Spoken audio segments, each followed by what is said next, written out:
Hello friends, आज मैं आपको बायोरेट का D10 एनालाइज़र के बारे में बताने जा रहा हूं, जो एक HPLC एनालाइज़र है।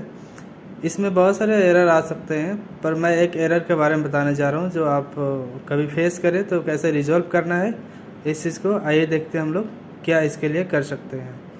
तो फर्स्ट हमको मैसेज तो डिस्प्ले पर नहीं आ रहा है, पर मैं आपको दिखाना चाहूँगा किस तरह का मैसेज आएगा। आपको जैसे दिखा रहा है नाउ स्लीपिंग, ऐसे फ्रंट पे वो जैसे रन करने जाएगा स्क्रीन पे भी रहेगा। वो आपको स्क्रीन में मैं दे दूंगा, और फिलहाल मैं दिखा देता हूँ आपको। मेंटेन में जाकर के आप पूरे लॉग का देख सकते हैं, जितने भी एरर है या जो भी चीज़ें प्रॉब्लम है। तो आप देख पा रहे होंगे कि फर्स्ट वाला जो है, फर्स्ट सेकेंड थर्ड फोर्थ, ये जितने भी मैसेज है उससे मैसेज है। तो एरर प्रेशर टू हाई, ये जो है आपके मशीन में कभी आए तो इसको कैसे रिजॉल्व करना है, ये फर्स्ट वाली। तो मैं आपको बताना चाहूँगा कि ये एरर आपका जो कार्ट्रिज होता है मशीन के अंदर, उस कार्ट्रिज में कुछ माल फंक्शन अगर आ जाता है, किसी भी तरह का प्रॉब्लम आ जाता है, तो इस तरह का प्रॉब्लम आता है। मतलब वो एक तरह से कार्ट्रिज जो हमारा है वो डिस्ट्रॉय के कगार पे है, मतलब वो काम का नहीं आ सकता है, उसको हम एक्सचेंज करना पड़ेगा। अगर आपका रिएजेंट बचा है तो ऐसा नहीं कि हम कार्ट्रिज ख़त्म हो गया वो तो मैं अगर दूसरा रिएजेंट लगाऊं और दूसरा कार्ट्रिज लगाऊं, नहीं। अगर पुराने का ही इसी कार्ट्रिज का रिएजेंट बचा है तो आपको करना क्या है, कोई पुराना अगर कार्ट्रिज आपके पास पड़ा हुआ है तो उस कार्ट्रिज को आप यूज़ कर सकते हैं। तो हम देखते हैं इसको कैसे करना है। फर्स्ट आपको ये देख लेना है कि अगर प्रेशर टू हाई दे रहा है तो हमको कार्ट्रिज को चेक करना है। कार्ट्रिज को निकालने के लिए आपको जो डाउन कवर है उसको ओपन करना है, ठीक है। फिर इसके बाद इस ब्लैक वाले को ओपन करना है,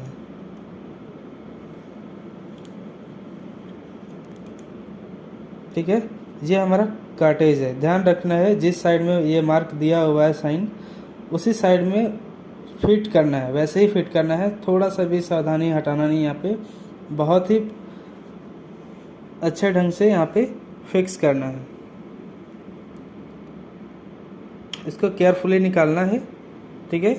इससे केयरफुली निकाल करके इस कार्ट्रिज के फ्रंट में टच नहीं करना, आगे के साइड में टच नहीं करना है।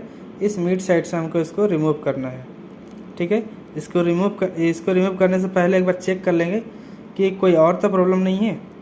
जैसे मैं इसको निकाल कर रख लिया, तब एक बार चेक करेंगे कि विदाउट कार्ट्रिज का क्या इसका प्रेशर रह रहा है। इसको हम फिर से क्लोज करेंगे। क्लोज करने के बाद हम एक बार क्या करेंगे, एग्जिट करने के बाद स्टार्ट पंप में करेंगे। मेंटेन में जाने के बाद स्टार्ट पंप करेंगे। इसके बाद हम इसका प्रेशर देखेंगे।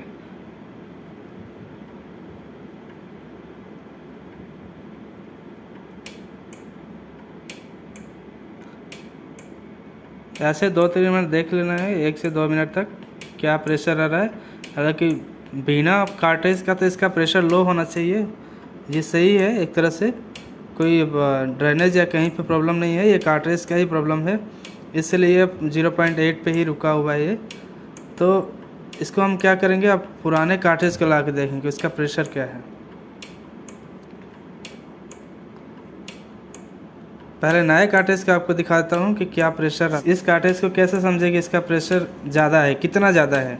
तो मैं इस कार्ट्रिज का प्रेशर आपको दिखा देता हूँ। तो उससे पहले हमको स्टॉप करना है पंप को।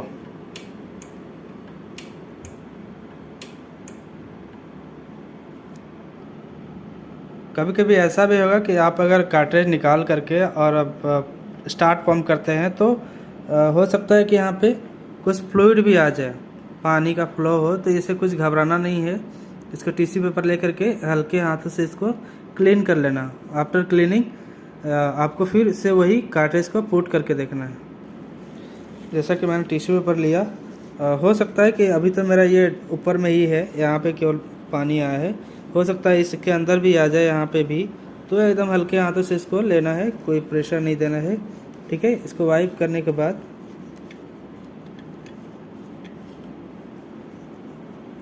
वाइप हो गया, क्लीन हो गया। इसके बाद हम क्या, कार्ट्रिज को वहीं पे पुट करेंगे। बिल्कुल जैसे मैंने निकाला था वैसे पुट करना है। बिल्कुल वो बैठ चुका है। मैग्नेट होता है, मैग्नेट से वो खुद अपनी की ओर खींचता है।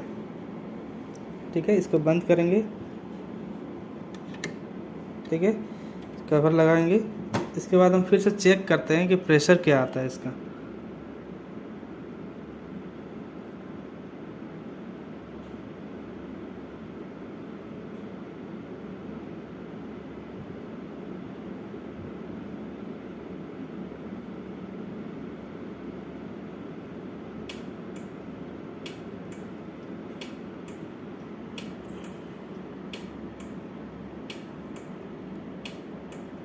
इसका प्रेशर बहुत ही हाई है, टू मच हाई है ये।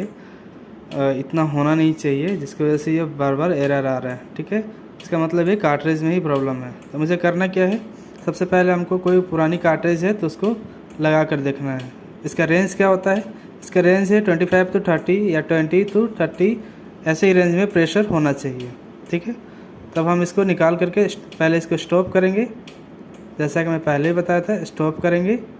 ठीक है, स्टॉप करने के बाद जो कार्टेज है उसको रिमूव करेंगे। इसके बाद हम, मेरे पास जो है वोल्टेज कार्टेज है, जो इससे पहले का कार्टेज है, मैं उसको लगा कर देखता हूँ उसका क्या प्रेशर रहेगा। जिस तरह से मैंने निकाला था उसी तरीक़ा से फिर इसको ओपन करना है।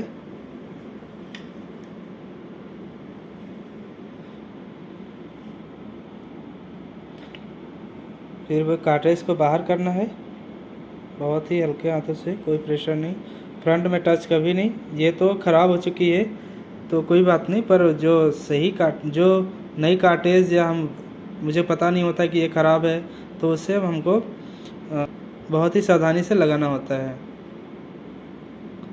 ठीक है, तो इसको हम क्या करेंगे, पहले इसको निकालना है। कैसे निकालना मैं उसको आपको भी दिखा देता हूँ। इसके हल्के हाथों से साइड से कभी निकालेंगे तो इसके साइड से ही पकड़ना है, फ्रंट में नहीं पकड़ना है। ऐसे निकाल दिए। जैसे मार्कर लगा हुआ है यहाँ पे, आप देख रहे होंगे तीर का निशान, वो जो निशान लगा है ये साइन दिया है कि इस तरीक़े से ही लगाना है, ऐसे ही लगाना है, इस तरीके से ही जाएगा। जैसा वहाँ पे, यहाँ पे भी साइन है, जो साइन इसमें है वो साइन इसमें भी है, आप ये देख पा रहे हैं छोटे से। ठीक है, इसको निकाल कर रख देंगे क्योंकि ये ख़राब हो चुका है, इससे कोई ज़्यादा प्रिवेंशन नहीं रखना है। तो जैसा बताया था मैंने, एक मेरे पास ओल्ड कार्ट्रिज है जिसके उसके टॉप में दोनों साइड में उसका ग्रीन कवर होता है। ठीक है, ये देख पा रहे हैं आप, ये ओल्डेस्ट कार्ट्रिज है। न्यू कार्ट्रिज भी ऐसे ही आता है। तो इसको बीच में पकड़ना है, देखिए सेंटर में पकड़ना है, और इस सेंटर में देखिए मार्का लगा हुआ है, इस मार्का के अनुसार ही ऐसे ही लगाना है, जैसे मार्का में दिया है वैसे ही इसमें पुट करना है। ये देखिए, ठीक है, तो करेंगे क्या, ऐसे निकाले, पहले बैक का कवर निकालेंगे। ठीक है, बिल्कुल बैक में भी टच नहीं करना है, इसको पुश करेंगे,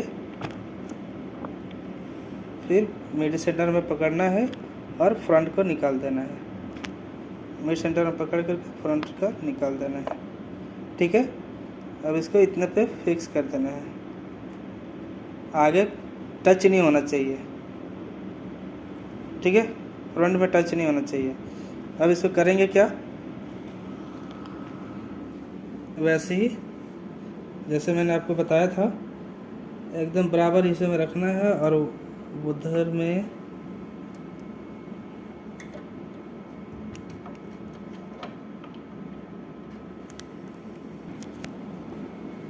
ऐसे बराबर में आ गया, इसको बराबर में रखना है।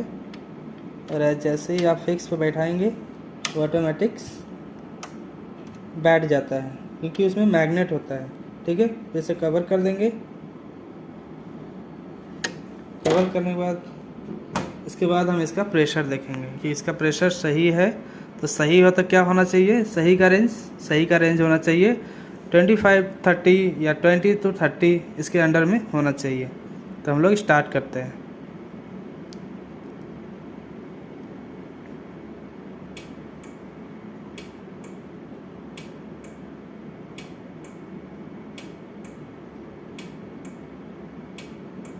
ये देख पा रहे हैं, इसका प्रेशर जो है कितना है 24.2, 25, 24 ऐसे करके आ रहा है। मतलब ये जो कार्ट्रिज है ये सही है।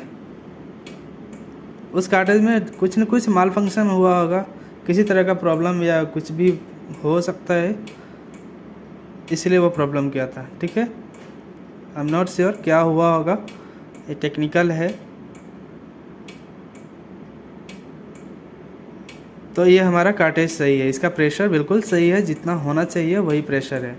तो हमको इस कार्ट्रिज लगाने के बाद करना क्या है, सबसे पहले हमको कार्ट्रिज जब लगा इसका प्रेशर सही है तो इस कार्ट्रिज को हमको, जैसे कि हम नया किट को लगाते हैं तो नया किट को कैसे लगाते हैं एक बार मैं उसमें भी आपको बता दूंगा कैसे करना है, नई वीडियो इसके लिए बना दूंगा। लेकिन इस कार्ट्रिज को मैंने लगाया, सेम प्रोसेस वैसा ही है, नया रिएजेंट जैसे हम लोग लगाते हैं। कार्ट्रिज चेंज हुआ मतलब इसको प्राइम देना है। ठीक है, एक प्राइमर लगेगा। ठीक है, प्राइमर के बाद हमको कैलिब्रेट करना पड़ेगा। ठीक है, तो हम इसको कैसे प्राइम करते हैं। ठीक है, प्राइम के लिए क्या आता है, प्राइम के लिए एक प्राइमर आता है। ठीक है, ये एक प्राइमर है। ठीक है, इससे एक ट्यूब लेंगे, ये सिंगल यूज है, एक बार का यूज होता है। ठीक है, 1 ml का होता है।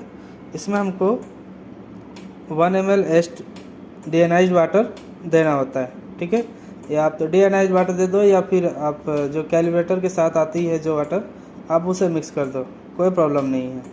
ठीक है, तो मैं इसमें 1 ml डीआयोनाइज्ड वाटर डालूँगा।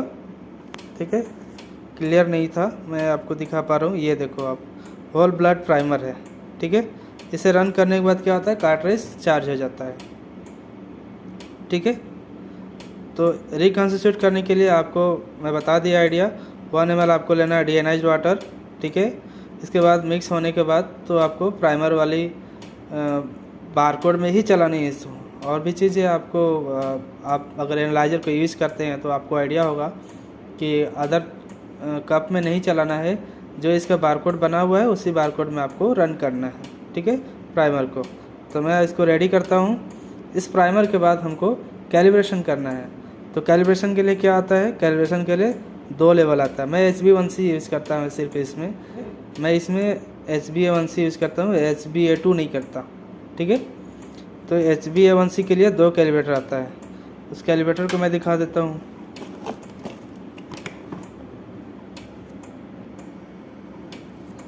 ये हमारा कैलिब्रेटर है, ये HbA1c का है। अगर आप इलेक्ट्रोप्रोसेस यूज़ करते हैं, इस मशीन में चलाते हैं, तो उसके लिए अलग कैलिब्रेटर आता है HbA2। ठीक है, तो इसके अंदर क्या क्या होता है मैं दिखा रहा हूँ। कैलिब्रेटर होता है 3 पेयर का। ठीक है, और इसके साथ डायलुएंट होता है, कैलिब्रेटर डायलुएंट। ठीक है, तो लेवल 1 और लेवल 2 इन दोनों को चलाना होगा मुझे। ठीक है, तो इसको रिकॉन्स्टिट्यूट कैसे करते हैं इसके बारे में बताता हूँ। ये रिकॉन्स्टिट्यूट करने के लिए आपको इसी बॉटल पे ही मार्क रहता है कितने ml इसमें चाहिए होता है। ठीक है, ये आप देखिए 7 ml आपको ये जो बफर है मिक्स करना है, रिकॉन्स्टिट्यूट करना है। ये लिखा हुआ है रिकॉन्स्टिट्यूट विथ 7 ml कैलिब्रेटर डायलुएंट, ये जो सामने लिखा हुआ है। आप समझ पा रहे हैं, क्लियरिटी नहीं है, माफ़ करिएगा। ये रिकॉन्स्टिट्यूट विथ 7 ml कैलिब्रेटर डायलुएंट, ये रहा हमारा कैलिब्रेटर डायलुएंट, ये हमारा कैलिब्रेटर डायलुएंट। इसी को हमको 7 ml पर बोतल में लेना है। 7 ml लेवल 1 में, 7 ml लेवल 2 में। ये हमारा लेवल 1 है और ये हमारा लेवल 2 है। लेवल 1। फिर इसके लिए क्या करना है, जैसे मैंने प्राइमर में बताया कि अलग अलग बारकोड होता है, तो इसके लिए भी अलग से बारकोड होता है, जो मैं आपको दिखा पा रहा हूँ।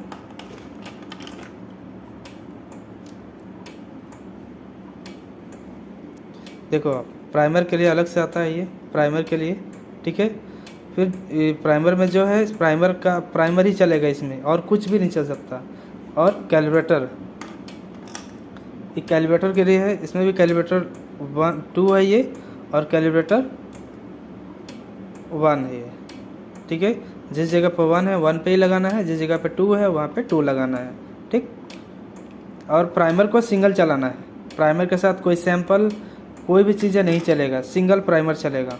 प्राइमर जब भी चलेगा सिंगल चलेगा, ठीक है। मैं रिकॉन्स्टिट्यूट करता हूँ, फिर चलाता हूँ और मैं दिखाता हूँ कि कैसे रन करना है, उसका ट्रे में कैसे रखना है, कैसे रन करना है। जैसे कि मैंने बताया था प्राइमर मेरा रिकॉन्स्टिट्यूट हो चुका है, ठीक है।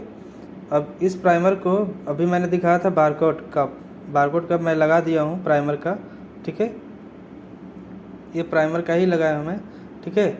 इसके लिए सैंपल को प्रोसेस करने के लिए ये प्राइमर कैलिब्रेटर कंट्रोल को भी चलाने के लिए या कुछ भी चलाना हो उसके लिए, और सैंपल डाउनलोड करना हो तो उसके लिए अलग से एक आता है सैंपल वाइल्स, वो 1.5 ml का आता है। ये हमारा सैंपल वाइल है, ठीक है। इसके ऊपर में डाल करके ही चलाना है, सैंपल वाइल है, ठीक है। और जितने भी प्राइमर हमने बनाया है वो 1 टाइम यूज होता है, इसको पूरा का पूरा पोर कर देना है इसमें।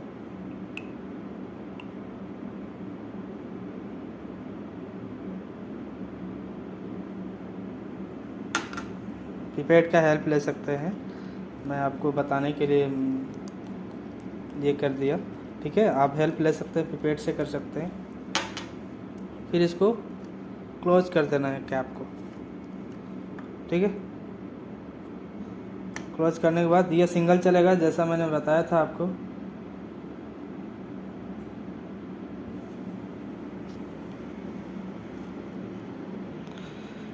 मैंने प्राइमर को डाल दिया है, ठीक है, मशीन के अंदर। इसके बाद ये जैसे ही बारकोड का स्कैन करता है ऑटोमेटिक आप जो चला रहे हो उसका बारकोड स्कैन करके डिस्प्ले कर देता है, सैंपल आईडी में आपको दिखा देता है, ठीक है। तो मेरा प्राइम दिखा दिया, मुझे इसको स्टार्ट करना है, ठीक है। ये आपको पूछेगा कि are you sure want to start the run, आप जान रहे हो कि प्राइम चला रहे, प्राइम ही है तो आपको यस कर देना है, ठीक है। अब प्राइम के बाद उसे कैलिब्रेट करना है, तो प्राइम हो जाने तक वेट करिए। जब तक प्राइम हो रहा है, प्राइम होने में आपको 12 से 13 मिनट लगता है टाइम, ये टाइम काउंटिंग रनिंग टाइम दिखा रहा है। तब तक मैं आपको कैलिब्रेटर के बारे में बता दूं कि कैलिब्रेटर चलेगा तो कैसे पता चलेगा ये कैलिब्रेटर का फैक्टर रेंज या सब सही है। तो उसके लिए क्या होता है, इम्पोर्टेंट इन्फॉर्मेशन इस बॉक्स के अंदर रहता है। कैलिब्रेटर का बॉक्स के अंदर में एक आपको इम्पोर्टेंट इन्फॉर्मेशन रहेगा जो इस कैलिब्रेटर का एक वैल्यू होता है इसमें दिया रहता है, और वो मशीन में जैसे मैं रन करूँगा एनालाइजर में तो उसका वैल्यू ये आपको आना चाहिए। लेवल 1 का जो है, ठीक है, लेवल 1 का NGS/PG% पे जो देता होगा ये वैल्यू, उसके लिए है 5.4, और सेकेंड वैल्यू का है लेवल 2 का है 10.3, ठीक है। ये मैच करना है मशीन में। पॉइंट में माइनस प्लस हो सकता है, ठीक है, पर ये रेंज है इसके, इतना इसी रेंज में आना चाहिए, ठीक है। जब मैं रन करूँगा तो फिर इसके बारे में दिखाऊंगा इसका वैल्यू। प्राइम हमारा चल चुका है, प्राइम का कोई वैल्यू नहीं होता है, ठीक है। अब हम इसको रिजेक्ट करेंगे और फिर इसके बाद कैलिब्रेटर को रन करेंगे। जैसे मैंने प्राइम में दिखाया था, प्राइमर का बारकोड प्राइमरी में ही लगेगा, प्राइमर के साथ कोई सैंपल नहीं लगता, कैलिब्रेटर के साथ भी केवल किसी लग सकता, ठीक है।